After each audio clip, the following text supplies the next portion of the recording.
a question. So this year, we're kicking off with a real pleasure to have Professor Aoife Foley here with us. Professor Foley is the chair in Net Zero Infrastructure at the Department of Mechanical, Aerospace and Civil Engineering at the University of Manchester.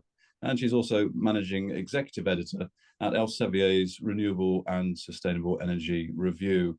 Aoife, I've lost you. Where are you? There you are. So sorry, you moved on my screen, but if I can hand the floor to you then, please. No. So thank you very much for having me, and it's a pleasure to be here this evening. I really didn't expect any of this when I started my journey as a young civil engineer in University College Cork in 1992. And civil and environmental engineer, and I didn't think I'd end up doing half the things I've done. But I'm a big believer in, you must take the chances that are given to you in life, and I take those as much as I can anyway. Now, I'm going to give you a little talk about my research. I'll just run through it quickly, and then I'm going to give you my opinion about something which is decarbonisation. And I've been thinking about it. I think about things a lot. I probably think too much, but I've been thinking about it for a very, very long time. And actually, I've been thinking about it since about 2004, 2005. So that's 15, 16, 17 years now, nearly. 18 years nearly, actually, because this is 2024. And it's carbon taxation. I just find it fascinating. And, even the word taxation gives me a heart attack. It just gives me the heebie-jeebies. And I just find it most amusing. And I just think it's going to be a very strange thing for us in society to handle. And then we'll have a bit of a discussion and question session at the end. I'm not an expert by any way or means on taxation. But I pay tax like everybody else, and currently I'm paying tax in 2 countries. I'm paying national insurance and pay-related social insurance in 2 countries. So I'm well versed in taxation. So why the Great Awakening? And I'm going to come on to it in a minute, and I'm going to keep you in suspense. Some people may have figured it out already, some may not, but I'll explain why in a moment. So in terms of my own research, and I just want to highlight out here, obviously I'm in Manchester, the University of Manchester, and the honeybee is the symbol of Manchester, and actually I like honey. And honey is a very curing food and has wonderful properties. And for somebody who's been sorted through what I've been through over the last number of years, I really relate to honey and honeybees. And I don't like artificial sugar, and I use honey in most things. So that's why I'm a big lover of honey. And when I moved to Manchester, and when I decided to take up the position in Manchester, I mulled in it a lot because I really loved working in Queens. I loved my colleagues in Queens. Queens was wonderful to me, and I had a fabulous time. But it was time for something new for me in terms of my career and the direction it was going in. And I suppose as well as that, it was the bee. When I saw that the symbol was the bee, it resonated with me straight away. And I said, this is the place for me to go next. In terms of what I do a lot of modeling. But you must remember that I have 15 years in industry as well. So a lot of that is built on my knowledge of putting bids and contracts and tenders and technical equipment and different groups and people from all over the world or all over any country together, drawings, getting money off people, investment. That's what I did for years. Dealt with local government, national government, different multinationals, a lot of different types of projects, but mostly they were focused on energy, pharmaceutical sector, and telecoms, and some property development as well. So being Irish, we like property development. So people always want, to understand what's going on, and part of the work really would have been, business development. So mobile phone networks, how they work, how you'd sell them, what you'd need, and really for me, how that sort of move from civil engineering to telecoms, or to energy, telecoms, and then back to energy. It would have happened around the time of the sale of the mobile phone licenses in the UK. And the energy market is something, or the electricity market is something really that hasn't taken off the way the mobile phone, mobile telephony sector did. And that was the sector I was working in. And it sort of fascinates me. So in terms of the modeling I do, it can be over milliseconds to seconds, minutes, but then it can be over years or decades. And modeling is really interesting, but really modeling is only good as the people who are doing it, whether they understand it, how they explain it, and what's the relevance or the purpose of the model. So models do all different things for all different types of people in all different professions and fields. And some people want one piece of information, another. And some modeling can be done really, really badly. It can be really, really crude. And it can be really complicated with lots of computational computer analysis, etc. But actually somebody just doing it on the back of a cigarette pack with a pen and a piece of paper on an A4 sheet, it can be just as effective. So sometimes you need to be a bit cynical about models, and people can get very protective of their model. And when you ask them a question, it's almost as if you're arguing with them whether it's right or wrong. There's no perfect real model, in my opinion, where you have many, many variables and lots of variables that are beyond your control. And it's like crystal ball gazing, but they're useful too. So in terms of, say, the retail electricity market, which is one area that I've focused on over the last number of years, and that would have linked back to my electricity market, to my energy storage and renewable integration. And people wanted to know what's going to happen when we bring, in the case of Ireland, more and more wind on the system. In other countries, it's more solar. So what's going to happen to those power systems and how do we manage them? But to me, really, because I would have been dealing with developers, they were interested in how can we make money? Okay, and that's the bottom line for them. How can we make money? How can I justify the investment? How can I leverage the investment from banks and other agencies and other organizations? And how can I get my funding or my capital to leverage this development? And then what they ultimately want to do is sell it on to somebody else. So for me, the wholesale market is sort of done and dusted, and where now the interest for me moving forward will be the retail electricity, but energy market in terms of heat, in terms of electricity itself, in terms of transport.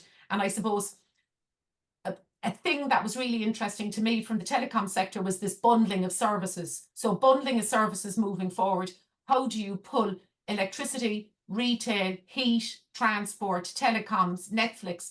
Because what's happening to people is there's no value of money anymore. Interest rates, they're relatively low in comparison to when my parents were paying their mortgage. I suppose for me, that's where this interest is. Okay.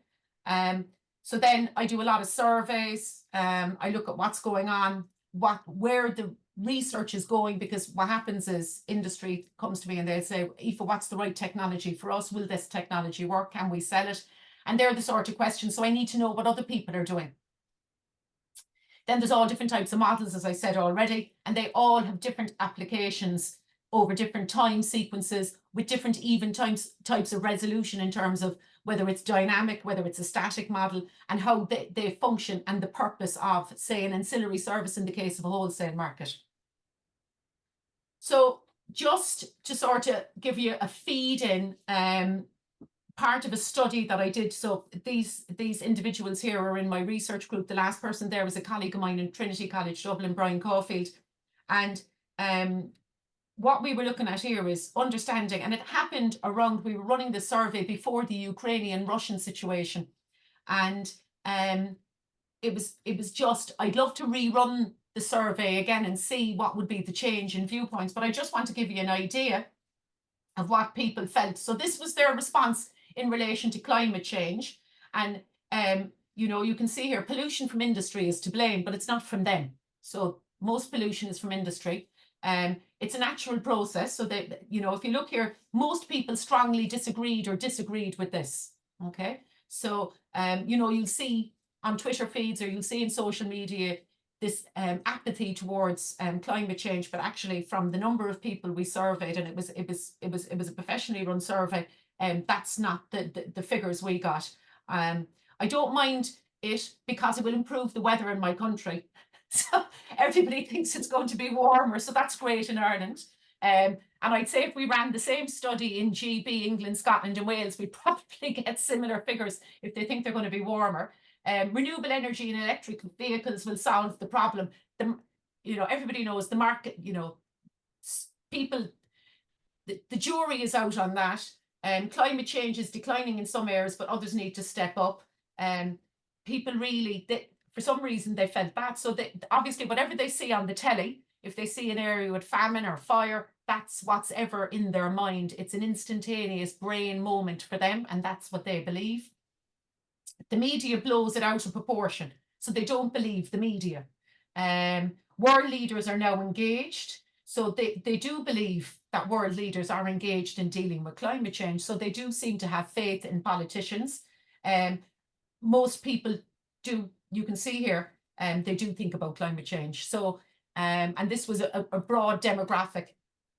The other thing then, which I think is very interesting, at the time was nuclear power on the island of Ireland. So, we asked them some really simple questions and we got some nice results back. They said they all believed that there really wasn't enough skilled workers on the island to manage it. It's the same in most countries.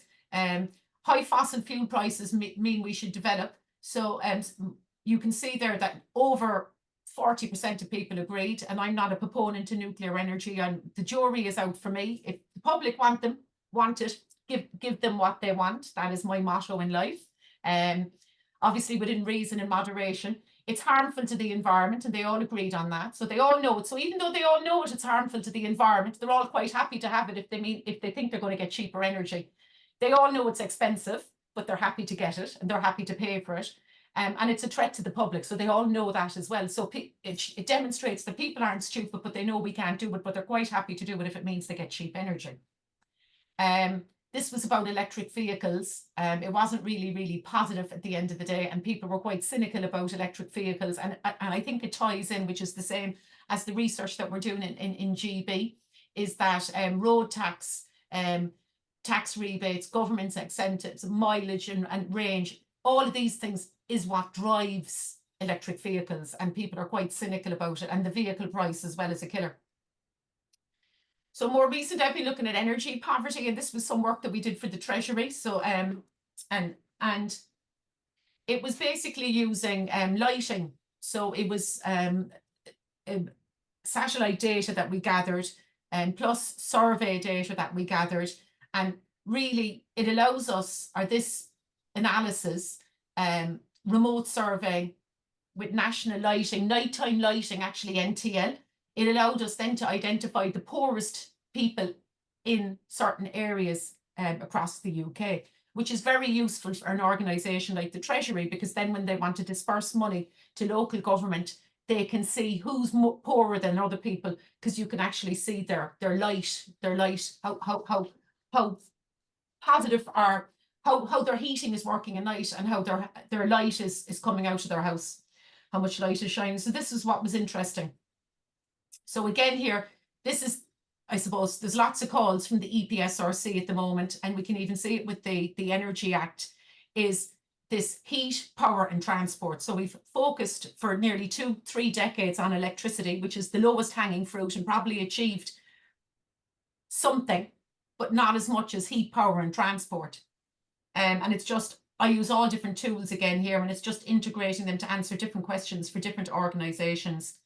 Then this is speaking to stakeholders, and this is something, it's a common theme at the moment, and I've noticed with the EPSRC, what they want you to do is for their stage 1 and stage 2 calls, now they want you to do some sort of stakeholder engagement before you put in your proposal. And this is a sort of approach that I would have used in industry. It's a Delphi study. You get people together in a room and you chat to them and you find out what they feel.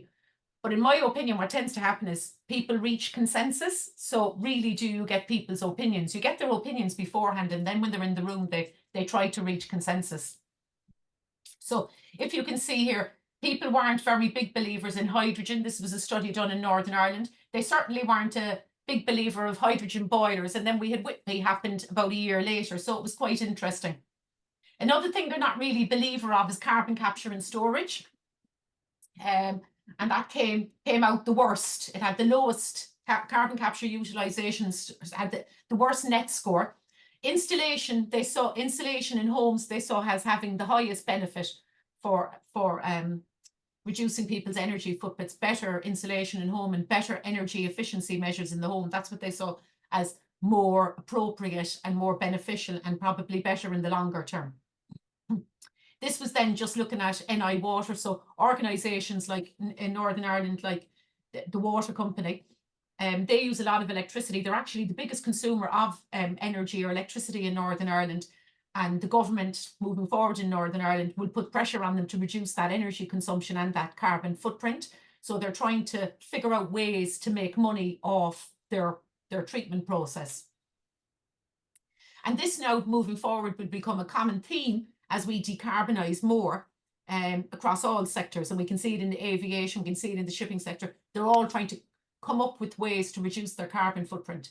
So this is district heating. It's very popular in some parts of the world: Denmark, Lithuania, Latvia, Estonia, a lot of the former Eastern Bloc countries.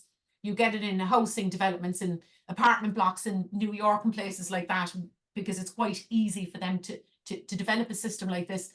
But for us in the UK, and it's the same in the Republic of Ireland, it really hasn't been done at a large scale, and it's something that's going to become very, very important moving forward. And actually, it's in the Energy Act. You can see it's coming down the road.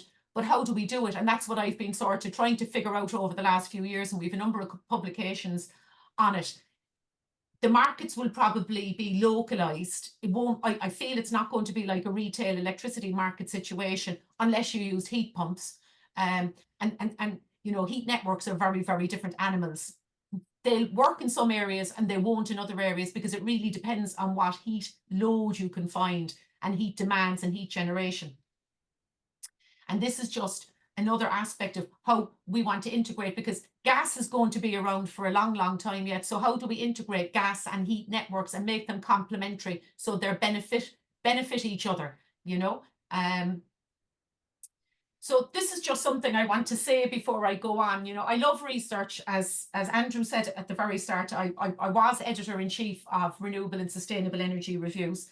And Elsevier, they like to sort of freshen things up a lot. So now I'm managing executive editor. They gave me managing something or other, but they gave me some fancy new title anyway. And I have 3 other people to help me out run the journal. But people are mad for publishing. And I always say to my students, well, one colleague of mine from UCC, Jeremy Murphy, he'd often say to students, publish or perish. And I agree with that adage. But the other thing I also say is, it's better to have 1 silver medal or 1 gold medal than have a treasure trove of bronzes. And I remember this paper, I published it back in, it was one of my earliest ones, I'd say 2009, 7, 8, because I only graduated with my PhD in 2011. And I did it with a former colleague of mine in the roads department in Cork City Council, Cork Corporation as it was. And we identified all the aspects of electric vehicle transportation in urban areas that needed to be addressed and standardized. And that was back in 2007, 2008, 2009. And here's a list of them here, if on the right-hand side of the screen. It's probably your left if you're looking at it, it's my right. But anyway, most of that has never been addressed in any real shape or form by most local authorities or organisations or entities around the world. And I find this fascinating. You know, we talk about, you know, evidence-based decision-making and policy and all this in governments, and we've all these professional bodies. But a lot of this stuff that we write about, it's never delivered on. And that's what sort of really gets my goat up. And I look at this lovely piece of work. It's highly cited. It's just an ordinary conference paper in a conference with the IEEE. But I just find it amazing. And I remember at the time I put together all these targets that all these different countries had for EV charger or for EV rollout, and none of them were achieved. And I was so negative about it, because I said to myself, sure, we can't agree on any of these things. It's even taken us so long to do X, Y, and Z. How do we think we're going to do this? And when we started the hydrogen highway journey for the 3rd time in my memory, and I'm 51 on the 30th of March, I said, we're never going to achieve these hydrogen highway goals again. If we can't agree electric vehicles and it's 20 years down the road or 15 years down the road, how are we going to sort out hydrogen? So I think you get the idea. I'm a bit of a cynical animal. So again, poverty.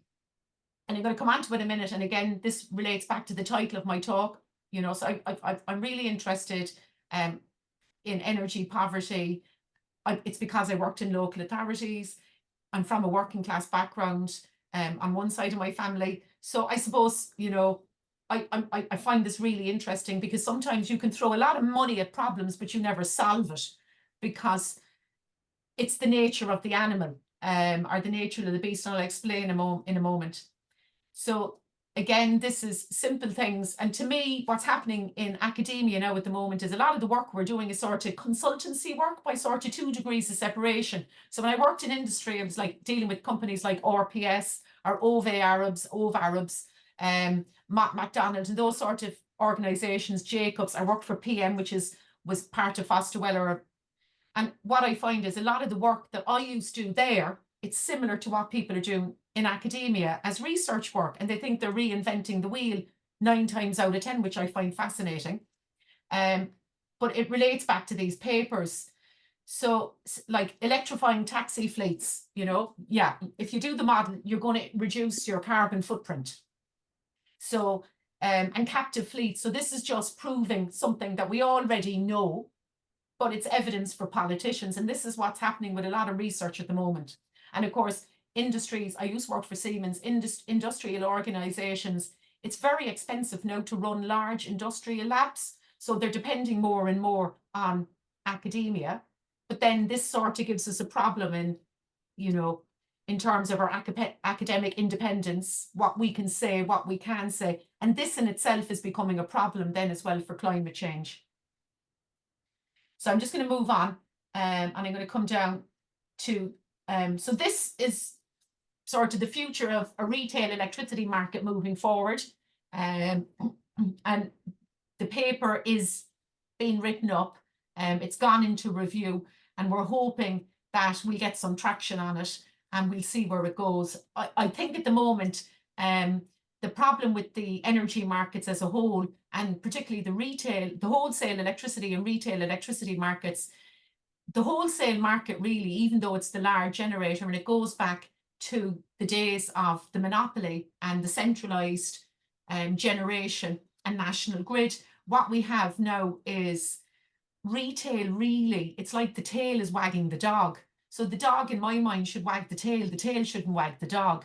And this is what's happening. So retail is the body, it's the dog, but its direction of motion and what's happening with it is being determined by the tail, which is the wholesale and the large generators. And to me, I don't think that's the optimal market solution. So this is another thing that I'm really interested in, it's data centers. So it's been a bit of a pet project of mine for the last few years. And this is just a paper here that we published in 2020 in IEEE. And for me, really, they're huge emitters. I'm going to come on to it in a minute. And it's very easy for organizations like Google and Apple to say they're going to reduce their carbon footprint and they're going to go net zero and they can move their emissions around the planet. But ultimately, you know, when you look at the industry, it's a huge, massive sector, and their carbon footprint is steadily reaching aviation proportions, and will probably go far beyond it at the rate we're going for massive digitization. And we have to, I think, find a happy balance between mass digitization and practical common sense about what we need to be storing and keeping in terms of data. So this is just more work that I'm doing in terms of, you know, wind integration and renewable integration, because the services and the tools that we have now in the power system are changing. So every time you see a honeybee, it's because I'm going to get to the point. So indulgences. Okay, so coming from a lovely Roman Catholic girl from the Republic of Ireland in Cork, who's not really Roman Catholic at all, I'm probably very agnostic. I suppose the best way to describe it, my religious beliefs is I like all religions and I'm happy for people to do what they want. But I'm sort of very, what's the word for it? I'm very respectful of other people's beliefs. I think it's really important. And if you don't believe, that's your business, but I don't think we should be forcing anybody to swing any way they want in terms of religion. But for me, I think this is really interesting. And it goes back to a thing called, well, it was around for about 200 years before this, but it was really formalized by Pope Leo X. And it was in 1517, and it was for him to rebuild St. Peter's Basilica in the Vatican. And what actually happened was he was a de Medici, and what he wanted to do was support his nephew in a local war or dispute in Italy to become the Duke of Urbino. But in doing that, he ran into financial troubles, and some bright spark came up with something and said, let's sell these indulgences. So you could buy your way into heaven and forgiveness of your sins. And it was quite popular, and everybody was off buying themselves, their forgiveness and hoping that they'd get to heaven. And one particular man who was a monk in Germany, Johann Tetzel, he really annoyed Martin Luther. And Martin Luther wrote his 95 Theses, and he was really, really annoyed with the thought that somebody could buy their way into heaven. So to me, carbon taxation is another type of indulgence. And it's us thinking in this beautiful planet that we can buy our way into heaven, and by playing chess and by moving carbon around the planet, that we can sort of reinvent the wheel, and it's not going to solve the problem. So net zero is great if you do it correctly, and we're practical, and we realize that, and this is the thing as well, we have to weigh into it. So we talk about energy poverty, but if we look at the last 150, 200 years, and we look at population growth around the world, we've never been so advanced, so wealthy. There is a lot of energy poverty, but poverty is very different to what it was 150 years ago in most places in the planet. Equality is very different to what it was 100 or 150 years ago in most places around the planet. Even if you live in a dictator state, you still have probably more opportunities, probably have a better lifestyle than people would have in a lot of countries or in a lot of places around the planet 100 or 150 years ago. And if we look at mass mechanization and consumerism and where we're going, and sort of, I'll hop in a plane for a weekend and I'll go to Paris and that'll be all honky donkey doodle. Or, I'm entitled to 5 takeouts in the week and some guy cycling down the motorway to bring me my takeout. Life has become very unsustainable. And we all feel that we're entitled to all of the trappings of a lot of things in life. And for me, that is also in itself, it's like a big sin. And it's not a recognition of the fact that our resources on our wonderful planet are limited. It's more the environment, really, for me, because I think we're going to run into problems with water and food, and they will cause, and flooding, and they will cause huge social upheaval. And that'll be our purgatory on our planet. And it'll be the survival of the fittest. And this is the funniest thing about it. So even though we may introduce carbon taxation, I'm going to come on to it in a minute, are we walking ourselves into internal damnation in doing so? And are we dealing really with the problem? And the problem is our lack of self-control. So my son came to me yesterday and he plays this game. I can't even remember the name of it. It really drives me mad. And he wanted to buy something for seven euros. Okay.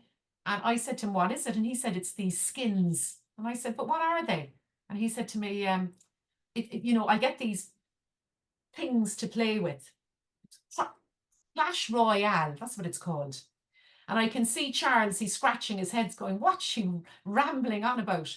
But you see, my child is only one child of 100 million people who live in the UK and Ireland. Okay? And if there's so many children and they're getting 7 euros off all these children to buy these fictitious pieces of digital footprints to produce emissions, for what? To make money. So I looked up about this game, Clash Royale, and basically you either have to have lots of time or lots of money to be very good at it. So it's a form of gambling, really, in essence, for young people. And I said no, and I've kept on saying no. And I know I normally sort of leave him have his way when it's to do with ICT. I think it's a bit nerdy and it'll help him, whatever. But in this instance, I don't like it. And to me, this is what carbon credit is. And it's like carbon capture and storage. You know, you're trying, and it's like a big landfill. So to me, there's an underwriting issue. There's an which is insurance. There's actually, you know, will we all be here in 50 years? And it's like oil and gas. If you look at oil and gas prices, they've gone nothing but up over 150 or 100 years. And if you look at what's going to happen into the future, those large companies will still want to make the same profit. So if we overtax all of these sectors and industries, all they're going to do is push up the price of everything, and the value of money will become even worse than it is at the moment. And how are we going to pay our books and balance our books if people can't charge a proper interest rate? And I just see that there's no balance in the world at the moment and where we're heading. And as I say, I'm only an engineer. I'm not an economist. I'm not a financier. I'm just an ordinary woman who's a housewife who happened to fall into academia. So we know that we've gone well below this 1.5. We're probably heading to nearly probably 2.7 or 3, depending on whose numbers and whose models you look at and what we're going to do. So in terms of me and what I'm saying is, so we talk about carbon taxation, but yet industry, what they do is, it's like the ICT sector. They just move their data center to another location and they just process the data somewhere else. It's like manufacturing. They just go to the lower cost base. I had a discussion recently with somebody who's into smart metering, and they told me, I asked them, why aren't you making your smart meters in England? It was an English company.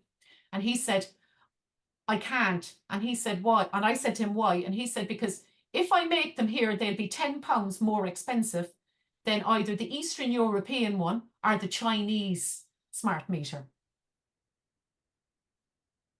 That was the decision. That was how the decision was made. So he was cutting off his nose to spite his face for something that he couldn't control, to tick a box, to sell something that was going to help the UK PLC decarbonise. But really, was it creating any jobs? Was there any longevity in it? And was it sustainable into the long term? So all of those in his cost model weren't included. And I think rather than carbon taxation, something like that should be part of the process. Okay, so virtual footprints, energy consumption, it's all going to rise, but actually we're just going to move it somewhere else. Now, we have loads of COP reports, loads of climate change reports. There's people, they've made a cottage industry out of it. There's thousands of them involved in it all over the world in all different universities. And it's great. I love the reports. And then we came out with the Sustainable Development Goals from the UN. Again, it's all lovely. And I recently gave a talk out in Bangkok at a UN conference. And basically, I was told by one of the guys from the UN, oh no, we're coming up with something new now. We need to freshen it up. And I thought, what an absolute waste of time and energy. Just get on with it. So these are the sort of things that annoy me as a female engineer. And this is the crux. And when I was out there, they were all economists and finance people. And that's what they do, academics. The former head or director of the International Energy Agency was on the same panel I was on. And the former deputy prime minister of Thailand was on it. And I said to him, I pulled up a graphic like this, and I basically said, how can we get carbon to work and carbon taxation to work if this is the spread of carbon and the value of it around the world? That was the first thing. So it's not like a currency market. So it's a very different thing in every location around the world. So this is the European carbon credit market, and you can see carbon has steadily gone up in value. It started to come down again, and you could actually nearly map its reduction to the gas cap introduced by the EU. Because what I would suspect what happened is a lot of traders, they moved into carbon pricing to make some money.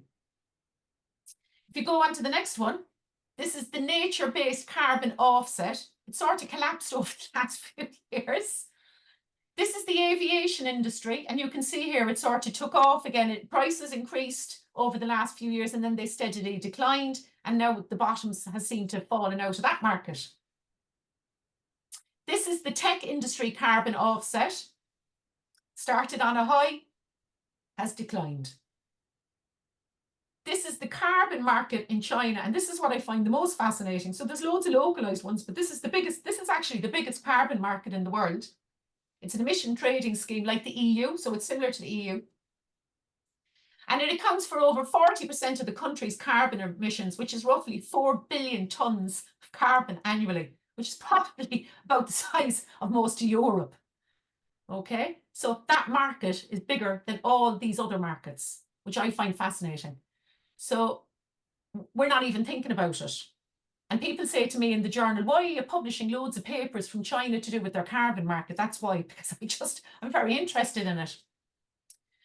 So to me, the carbon markets are critical, and how we introduce them in carbon taxation. Governments like taxation because it's easy for them to introduce, but I don't think there's any apathy there amongst the public. My fear, looking at energy poverty, is that the prices will just be pushed along to the people who will be hit first will be the poorest demographic.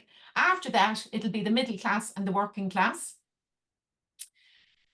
And industry will pass it along. The wealthiest people can afford it. It won't even bother them. They won't even feel it for the ultra wealthy. So in terms of COP, and I put up this, I think it's like a seance at the moment. They have a candle lit in a room. They're hoping for the best. They don't know where they're going. And I don't see any sort of common sense.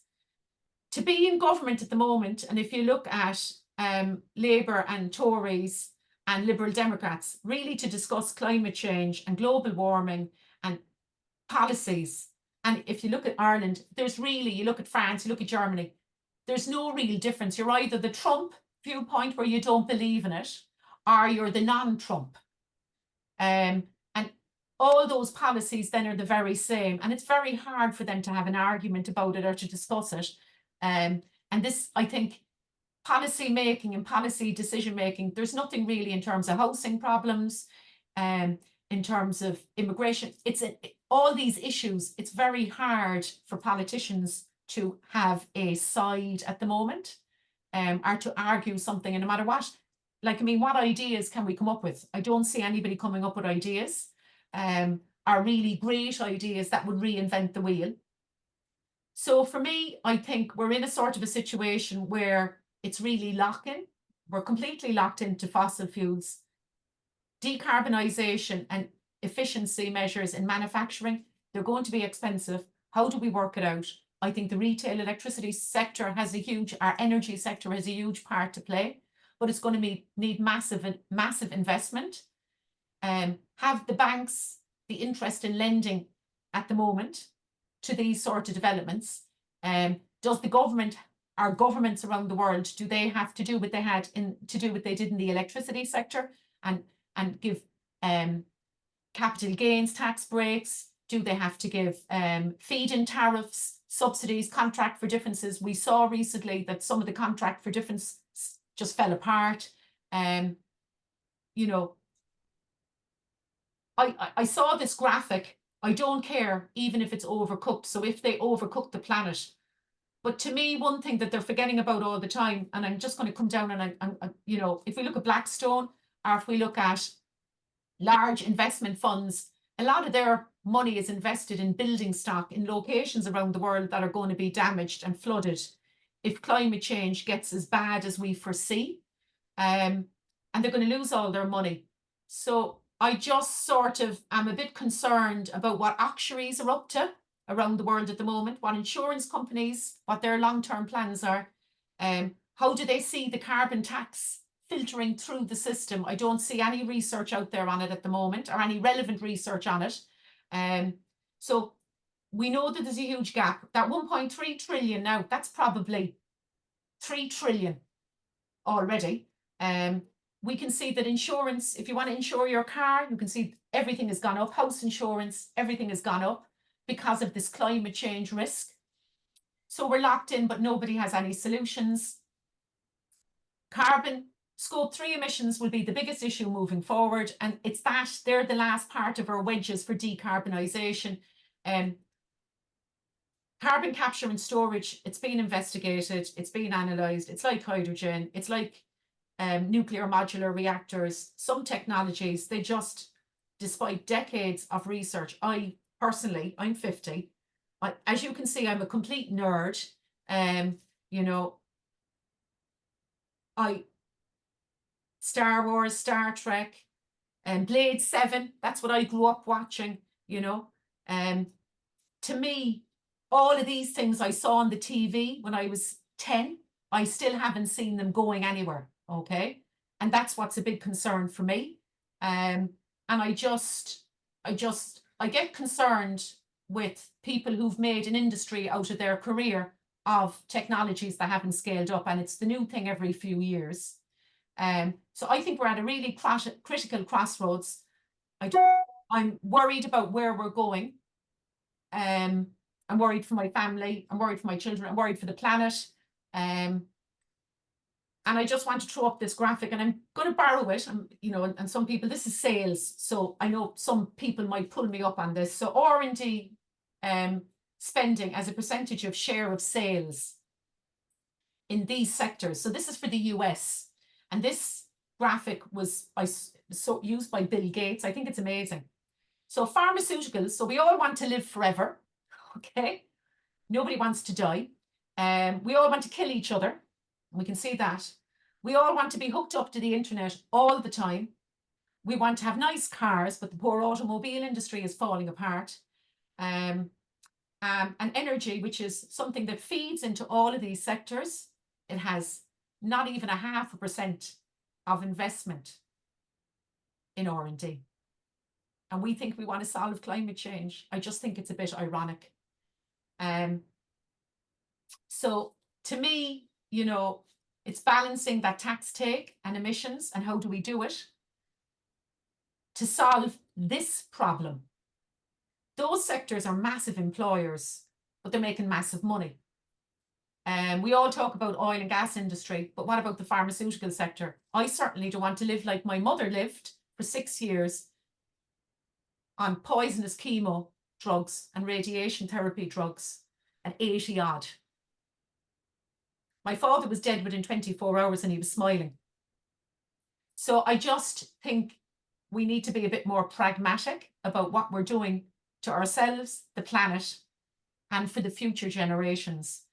It's either happy abandonment and craziness, and what we're going to have is a lot of social unrest and upheaval, and we can see it already. It's already happening. So these guys, to me, are the most important in this journey. So Larry Fink from BlackRock, like, I mean, he says a lot, but does he follow through? I don't know. I've never met the man. Greta Thunberg is interesting, but like, I mean, she's alienating a lot of people as well. Lovely to hear from her. Apple, it's lovely that they're going to be powered globally by 100% renewable energy, but like, I mean, not being funny, really at the end of the day, do we all need to buy as many Apple devices as we do? And it's about longevity. So for me, really, it's principles for responsible investment. And I don't see that even with ESG. And we've had 3 or 4 reincarnations of that. We've all the technology we need to deliver on decarbonisation, but the market isn't there. It's not in the right way. It's still short-term return on investment. Like, I mean, does a company want to be there in 100 years or 50 years? Tesla, how many units do they sell in a year? How many units are they manufacturing? Are they going to be around? If you look at their share value in comparison to maybe BMW, okay, so that's the kind of thing that I think there's just something wrong in the world at the moment. So is it all really about the carbon, or is it about markets and how they function and work around the world? So for me, the guiding light in the UK, and I suppose people are wondering, why is this crazy Irish woman working in the UK? Why doesn't she work in the Republic of Ireland? It goes back to the mobile phone industry, and that start when, you know, I remember it was Heseltine, I think, he came out and they had a big bag, and he said, we're doing this, we're going to sell off these mobile phone licenses, and it was a bandwidth. So if you think about it, it was something that was ethereal, it wasn't real, it wasn't tangible, you couldn't see it, and it grew a whole industry all over the world. So for me, the Energy Act is like a new guiding light for the next 20, 30, 40 years. You can love parts of it, you can loathe parts of it, but it's going to change. So to me, it's like Sirius, which is the brightest star in the sky at the moment. I think it's the only show in town. I think it's going to be very interesting for other countries around the world that will follow on from it. And I think, you know what, this is something that can change and help that process and journey. All the parties in the UK, all the different parties, political parties, have had influence on this. Industry has had influence on it. The public all had their opportunity to write in and to raise their voice about it. And I think it's a really interesting act. I think it's going to be very worthy. And I think some aspects of it will deliver, some aspects of it won't. And I think it's key to decarbonisation moving forward. So for me, the problem at the moment with decarbonisation, with direction we're taking in terms of climate change and protecting the planet, we can take all the measurements we want in the world, we can do all the research we want in the world, we can do all the modelling we want in the world, but actually at the end of the day, we really have to care. And to me, the markets, the financial markets, don't really seem to understand or care what they're doing. And I suppose it's like Wall Street, that movie, you know, that film, Give Me the Money. Well, I think he said, show me the money, but to me, it's give me the money. And I don't see that money. Now, today, it was announced we're in recession, but like, I mean, is that just another paper game? Because last year, the Republic of Ireland was in recession. 2 years ago, Germany was going into recession. So I just think it's all rather pedantic at the moment. And I'd like to see or think that we really are interested in making a change. And me, as an ordinary engineer who happened to fall into academia, and I'm surrounded by really bright people now in Cambridge today, listening to my musings and ramblings, I think the problem is these markets, that carbon taxation, this indulgence that we have, and this sort of non-realization that we can't have everything we want 24/7, and it's not a 7-Eleven. So that's my closing argument, our point, whether you like it or not. I'm sorry now if it's a bit rambling, but there you are.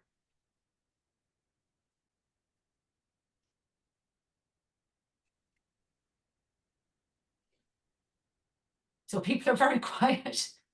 Shock and awe. Thank you very much, Aoife. Hugh, are you there? I am. Excellent. Over to you. Well, not really over to me. How about you were to? I'm sorry. I'm just going to say. Firstly, Aoife, I was disappointed that you weren't going to come to Cambridge, but now, as you can see, I've been able to spend a very gentle evening listening to your extraordinary talk. And my puppy dog has written down quite a few questions for you. But first of all, how about we see what questions other people who are listening have for you. Now, the easiest thing to do is to unmute yourself and ask a question, I think, since we've got people online. If you don't feel bold enough to do that, you can put a question in the chat, which we will answer. But I'm going to kick the ball rolling, if that's all right, Aoife. Mm-hmm. You know, I kind of liked so many things you said. I'm an engineer too, but I wouldn't say I'm only an engineer. And you kind of said you're only an engineer. I'm only an engineer, I'm not an economist. I mean, aren't we as engineers in a position to make a real difference? We are. I'm actually being a bit sarcastic when I say that. Okay, good. I'm glad to hear you say that. I was being a bit sarcastic because I think that's the problem. If you look at post-World War II and the Marshall Plan and the way it was drawn up. There was a lot of engineering involvement in it, and everything sort of was done in a sort of a very planned fashion. And we sort of thought and we did a lot of cost benefit analysis, and we looked at things over the longer term, and we had long-term government bonds, and it was all very nice. Now at the moment, there's not that kind of long-term plan anymore. It's all very short-term, and there's no strategic thinking. And, you know, it's like the Gulf and the North Sea oil and gas fields, yeah, and the licensing. It's like, let's import oil and gas, even though we have our own oil and gas. But actually, do you know what? It'll probably cost us more, but actually it's a security thing. And people just don't get it sometimes, and we can be a bit silly. So I think there's we have to be strategic about what's relevant. And, you know, I just think probably we're being led by economics too much. But in my mind, the economics isn't working. Well, so it kind of feels to me that nothing much is working. And I loved what you showed in your surveys at the beginning. And that people seem to believe that the politicians are on the case. I can't remember exactly the words, but that the politicians seem to be they're on the case. They've got it. They've got what was the word? I can't remember. They're working on it. They're working on it. That's good. They're managing control. They're in control. Now, we've just had COP28. And if I try 28 times to come to some agreement, and finally, after 28 times, finally we agreed, as apparently we did, that fossil fuel emissions are the source of the problem. But it's taken 28 COPs to write that down. It's like a heavy smoker finally writing down that they've got a smoking problem after 28 years. So the theme of this climate lecture series this year is that there isn't actually a way forward without some kind of dramatic climate intervention. Now, we'll be talking more about climate interventions as the lecture series progresses. I would like to kill all the cows tomorrow morning. So that's just a comment. Yeah, well, so, I mean, there is this word that no one likes to talk about, which is geoengineering, or somehow, you know, stratospheric aerosols, or whatever you might want it to be. What's your do you think that we've got a hope of sorting things out by all the kinds of things you've talked about, to do with hydrogen and to do with you know, electric taxis? And I think you got a wave of sort of cynicism from me when it came to certain technologies. I think you picked that up. So are you going to say call a spade a spade? Oh, I am, yeah. I mean, I'm on the record, and I'd say it to anybody, and I know there's probably somebody in the audience who's made their life's work out of wave energy. And I remember I did my PhD part-time and I worked full-time, okay? And there was a guy, he was my intern, he was my chair of my PhD committee in UCC. Tony Lewis is his name. He's a really good friend of mine. But I remember one night after a few glasses of wine, I said, Tony, if you scale up a 5 megawatt wave energy machine, I'll run naked around the campus in UCC. And that was you haven't had to do that yet? No, it was 2009, and I'm still waiting. Oh, well, perhaps I should fund this research to try and... So, no, that's a very interesting observation. So look, do we have questions from the audience? Don't be shy. Can I say one thing to you, Hugh, because you referred to geoengineering? People forget there's only certain parts of the world where actually there's been no human real intervention in the natural environment. People forget that Europe it's a result of human intervention over millennia. Most of Asia is the same, parts of Africa the same. North America now, over that rapid industrialization, is practically the same. And, you know, if I was hedging my bets. And I was going in now when it was the Grand National, and somebody said to me, in 50 years' time, do you think, you know, having a building on Wall Street would be a good investment for your pension fund? I'd say absolutely not. So to me, some parts of what we do, where we live and how we do it is a bad investment at the moment. And we need to plan for getting out of that investment. So it's how do we extract ourselves from that in a friendly fashion without creating, I think it's that social uncertainty will be the biggest issue, because we don't have enough police, we don't have enough army, we don't control everything that we do anymore, and we don't live in, well, we hope we don't live in a police state. So that to me is probably a key issue. And I don't know whether anybody remembers. Do you remember that movie Soil and Green with Charlton Heston? Yeah. Like, I mean, are we going to end up eating each other in 50 years at the rate we're going? You know what I mean? So. But I think what we are going to do is we all seem to be perfectly happy to buy these indulgences. And whether you might think that you as an individual, you don't give into that. Well, every time you go to Sainsbury's and buy strawberries in January, or in fact, every time you go to Sainsbury's, you are buying into convenience created by fossil fuels. But now look, I'm going to let's see if we can find some questions. And Andrew looks like he's got some ideas. Yeah, so I've got some that have been sent in. So the shortest one is this, Aoife, and it's probably related to your computer servers and cloud issue. Should we be worried really about the energy demands of AI? Seriously worried about it. And do you know what now? I think it's like slick salesmanship. It's like going into a car dealership and there's like 5 cars, but they all have the same engines, but the bodies look slightly different. And it's been called big data. It's had so many different names, you know, and look, it's great for certain things, but some of the applications really, it's just a bit of a money racket. I just think it's a bit of a money racket. And why, like if you have a peanut, why would you use a big hammer to break a peanut that you can break with your fingers? Sometimes I just think we're wasting a lot of time and effort on things just to make them sort of sexy, you know? So I just think it's a bit of a waste of time, a lot of it. And it has never worked. A lot of the things like governments have tried to do with AI, and it's always, you know, voting machines, you know, it's like turkeys and Christmas. Thank you. I don't know who that question came from, but hopefully that's answered that question. Another one here. Thank you very much for the presentation. Please, could you explain the concept of ecometric?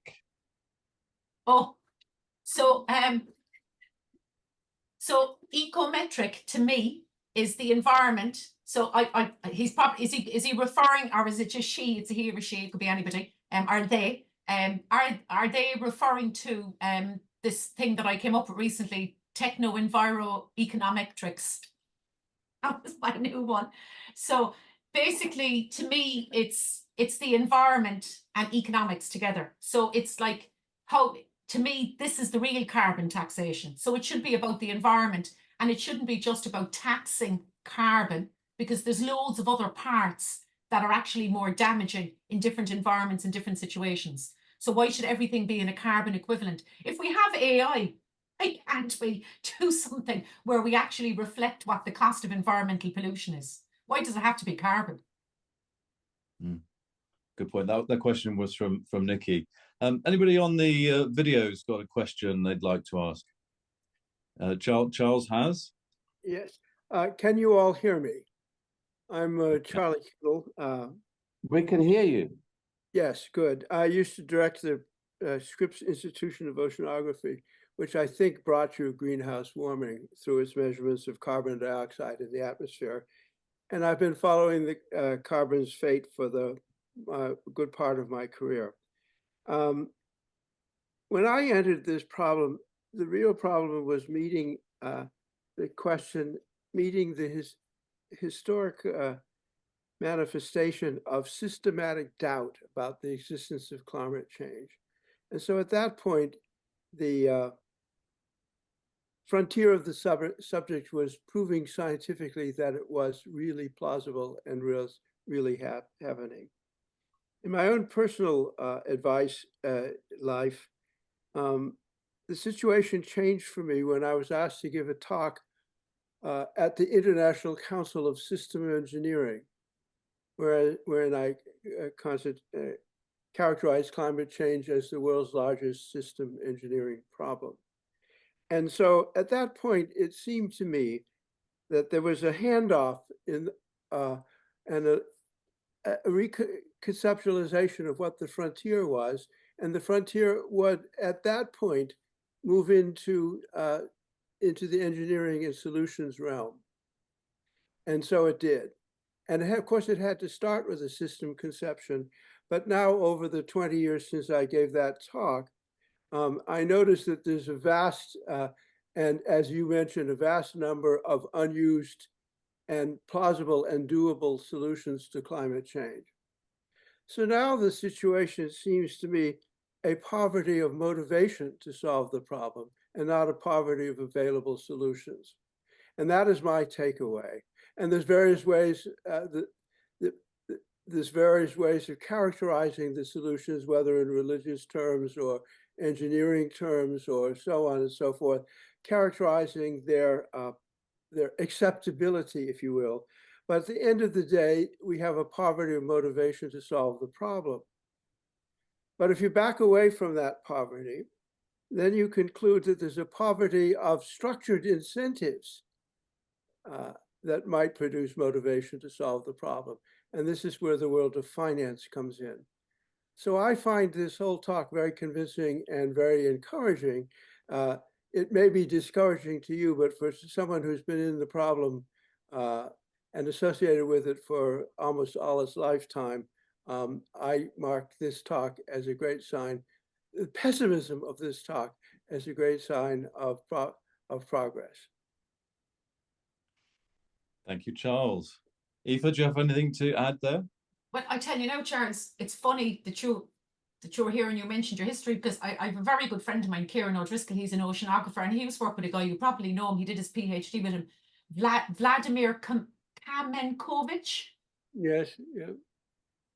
Yeah, so it's interesting. It's interesting now, but I tell you something. To me, there needs to be a reason for us to deploy the solutions. And the only reason for us to deploy the solution that's good enough for people, whether they don't believe it or they believe it, is if they make money out of it. And that's the only way markets will move. If they can make money, they will move in it. And that's the key issue at the moment. And if we listen to Trump, if he'd believe in climate change tomorrow, if he thought he was going to make money out of it. I've no issue with Trump, don't care what he does. Politicians come and go. I'm going to come and go. But a load of people may or may not vote for him in the next election in America. And if that's the case, if he sees there's an opportunity to make green jobs and really deliver, rather than investing in arms and a war between the Ukraine and Russia and the trouble in the Middle East, then that's the issue. And if you look at the demographic or the graphic from Bill Gates, you can clearly see where money goes at the moment. There's no way that there's any money in the energy sector. And I remember when I worked in Siemens, our profit margins were very low. And if you look at Elsevier, what they make in the journals and the publications and their percentage, you know, their profit, because I had a chat about it with somebody today, you know, there's no incentive for them to change their model if they're making so much money. So this is the issue. So will it come to a situation where the world will be there'll be such social upheaval and unrest, and we'll be living in a world like Soylent Green? Will there be change for our utopia? But, you know, I hope the cynicism will get home to people. It's really about if these financiers can make money. That's the key, I think. We have another question, Aoife. Paul that Bohemian.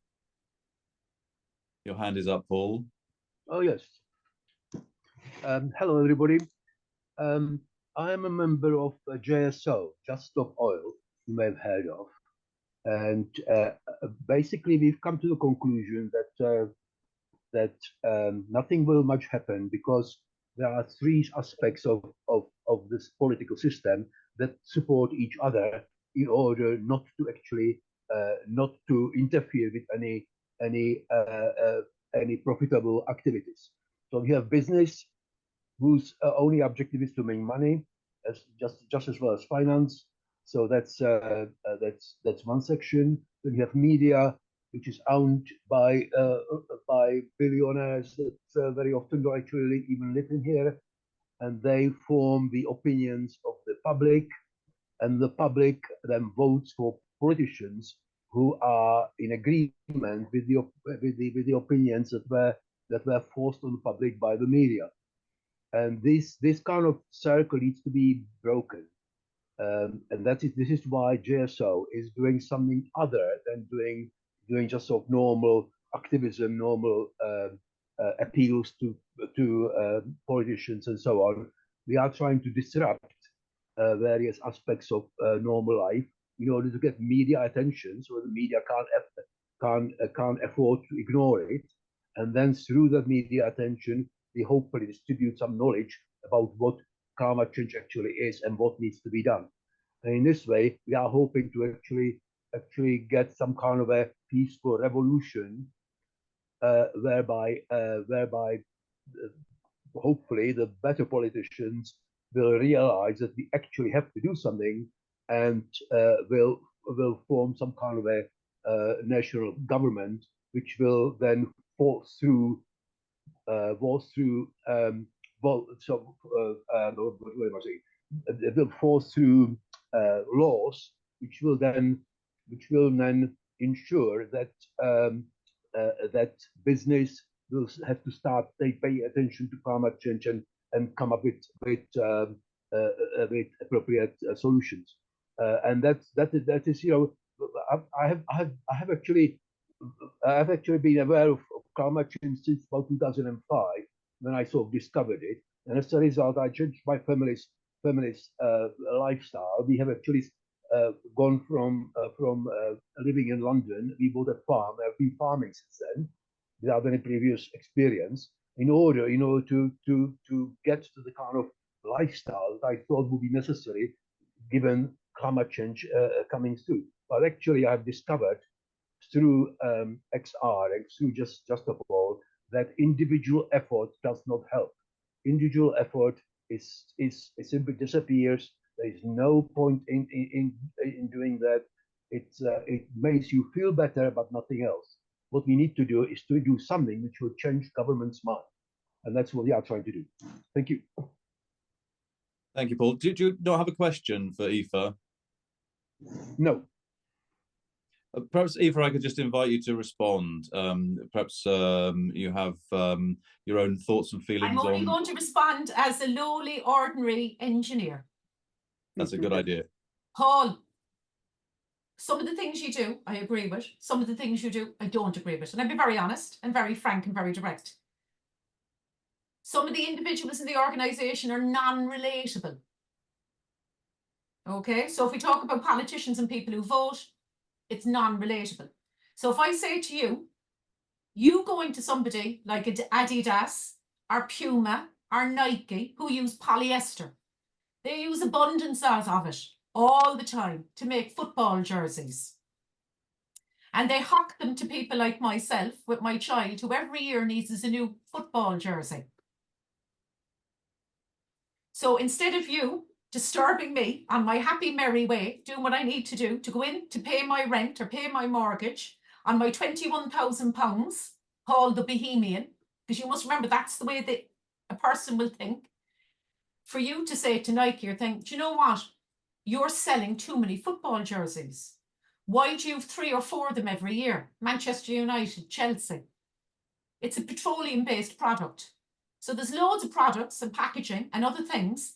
So I think offer up a solution and try and get people to come along with you to change them, rather than annoying a lot of other people who don't really need to be annoyed or actually have the bandwidth to afford to be annoyed.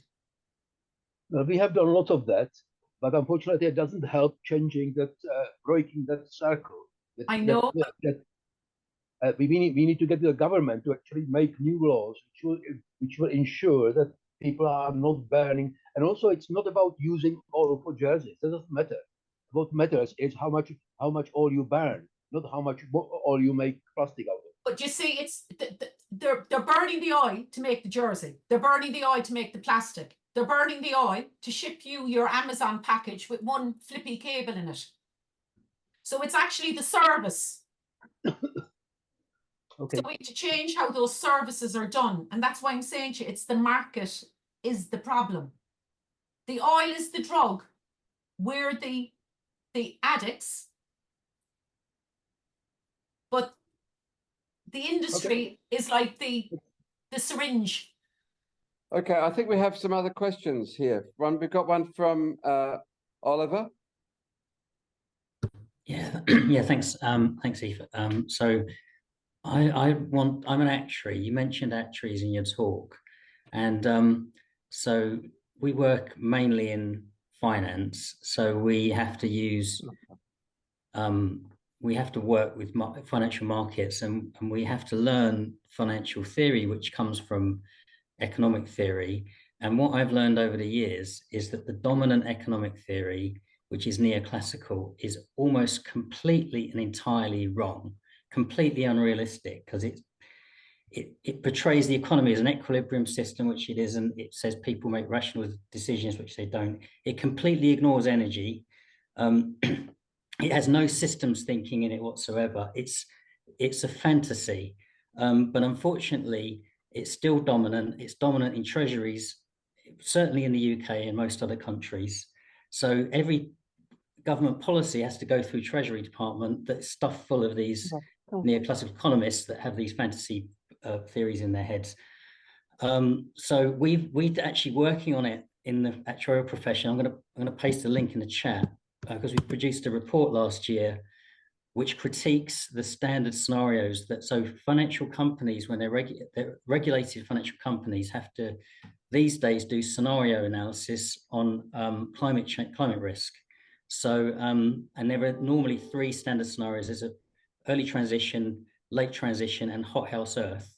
What you find when you delve into these numbers is normally the damage, even to the end of this century, in the hothouse Earth scenario, it's not much different from the other 2 scenarios, right? Now, obviously, the reality is there wouldn't be an economy in a hothouse Earth, pretty much, not much to speak of.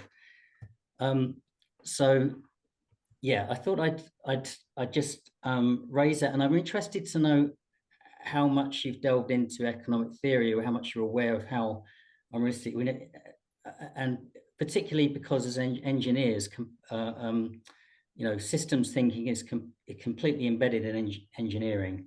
And then maybe just to finish off with a question, I'm really interested. You mentioned the Energy Act 2023, and you said that some parts you really like, but other parts not so great. And I'm interested to know which are which and why. Okay, so in relation to economics has always been at the heart of everything that like civil engineers do. So even though my PhD is in power systems, master's in transport, civil engineering, civil and environmental engineering, actually, because everything goes back to cost benefit analysis. So we have to do all of that, understand the economics of what goes on. The markets then that I've done recently, I have to understand the classic, all the different types of economic metrics, econometrics.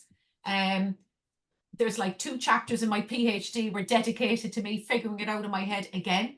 I have a shelf of, if I showed you my book collection, you'd be laughing. Okay. So it's I've papers published in energy economics, energy policy.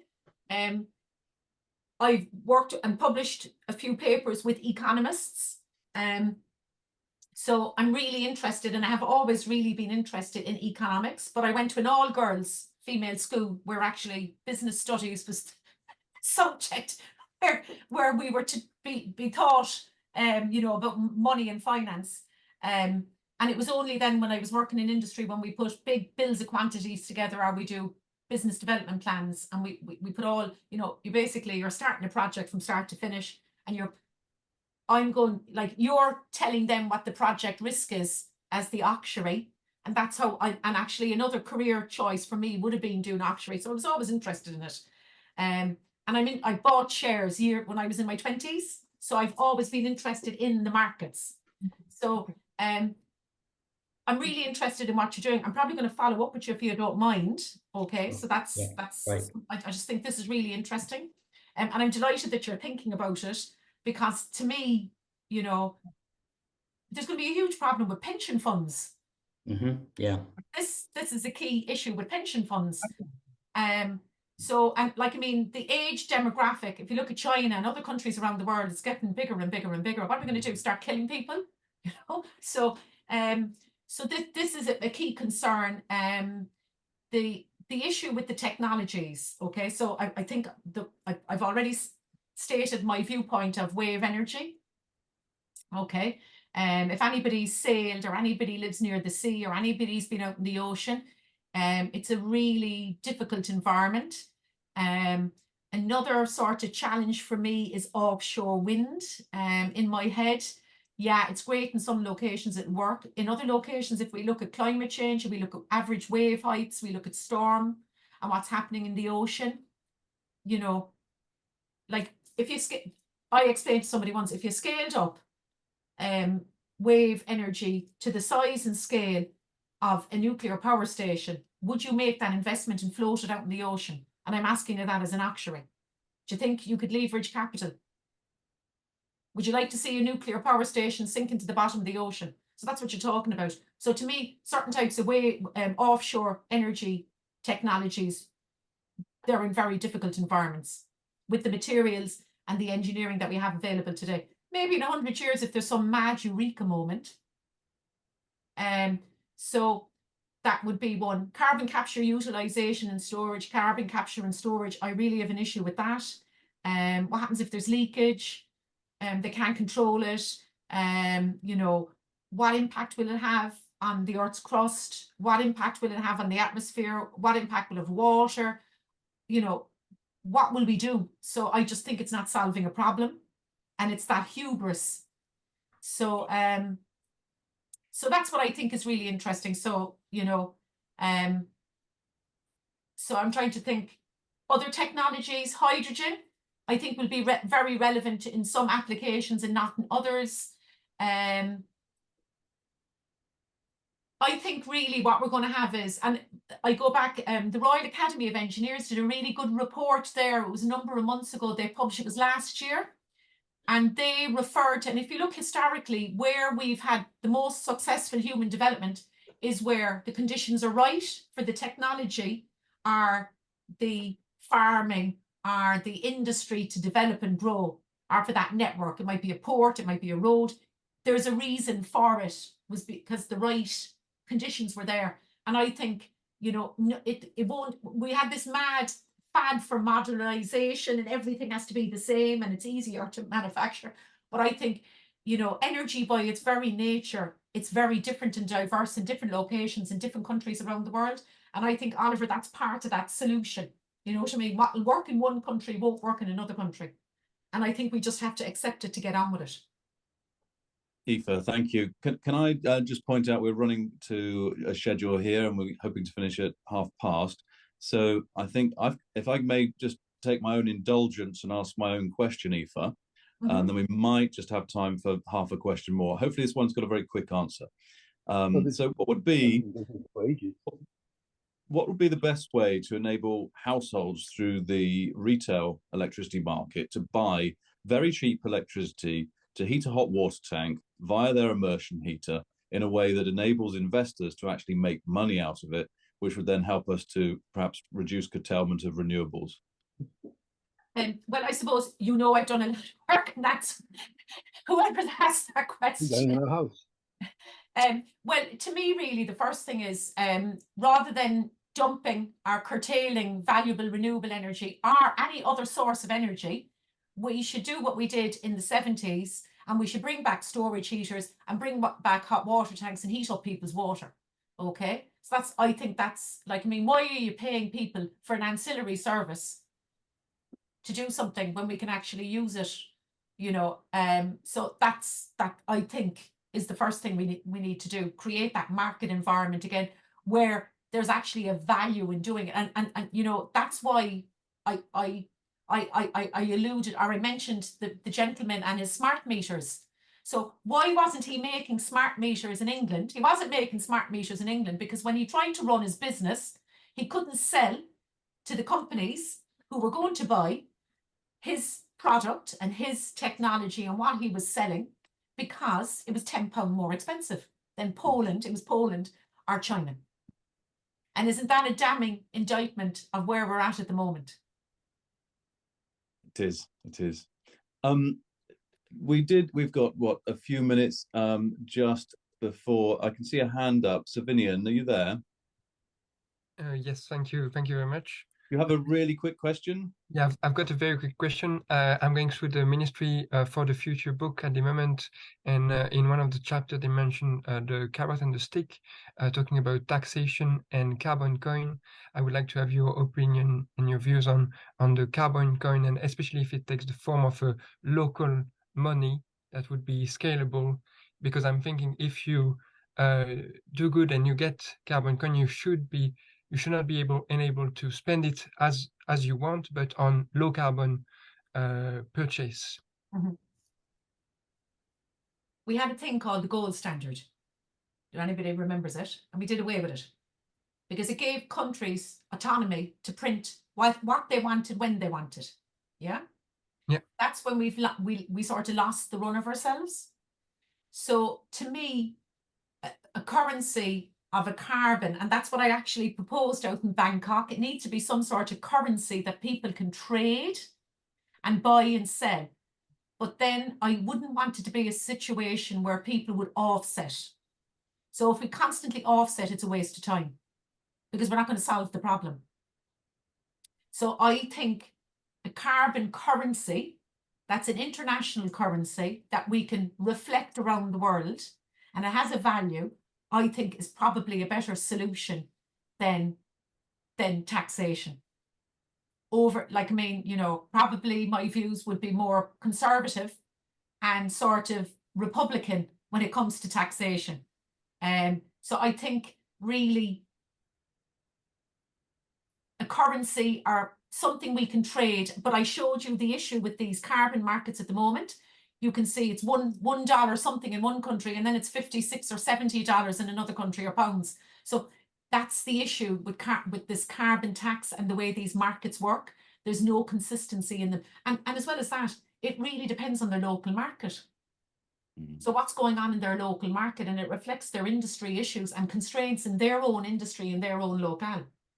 So, but then we must also remember, like, I mean, we had the 2 years of COVID, where we saw that outsourcing to lower cost bases really doesn't solve anything. And when you hit a roadblock, then you run into a situation where people go crazy, and we don't want that again, you know? Thank you, Aoife. Thanks for me.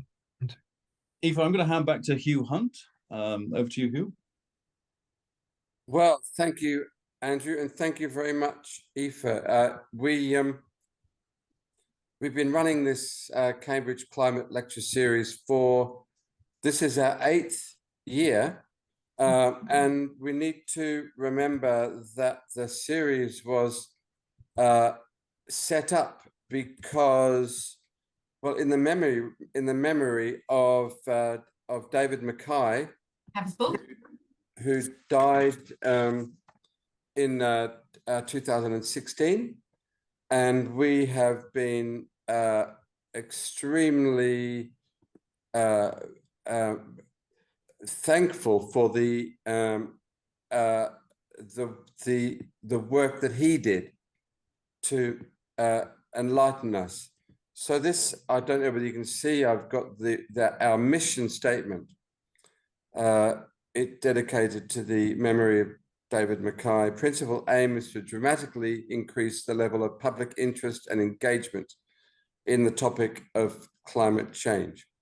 And I think, Aoife, that you have done that enormously this evening, and you've got people really thinking. So I hope everyone will agree, and I don't know whether we want to, whether we unmute or not, but just to thank Aoife very much for her talk this evening.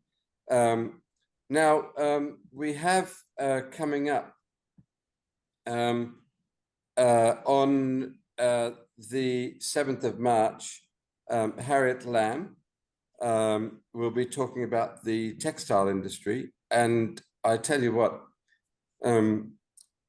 it's a big topic because we put a lot of our resources, whether it's energy or water or both, into textiles. And I'm very much looking forward to hearing her on the 7th of March. Now that will be in person, but also we will stream, so keep an eye out for the link. And that is on Thursday, the 7th of March. If you'd like to come along in person, Trinity College, Winstanley Lecture Theatre, 7 o'clock. Then the following week, we have a double act. Oliver Morton, who is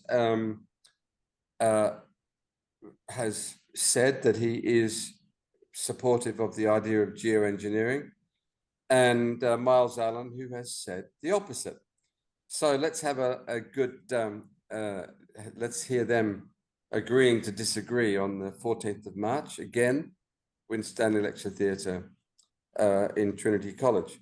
And then the beginning of the Cambridge Festival, we have Operatio Arctis, a youth organization from Finland, whose mission really, and it's amazing to hear this from a bunch of 25-year-olds, they can't see that we're going to achieve any kind of climate, nice climate conclusion without intervention. And intervention, let's call that geoengineering or whatever you want to call it. So they will be in the Babbage Lecture Theatre on the New Museum site on Friday, the 15th of March at 7:30 p.m. I am absolutely thrilled that we've been able to kick off this season with your talk, Aoife. Thank you all very much for joining. Please keep in touch, and I say good night and farewell.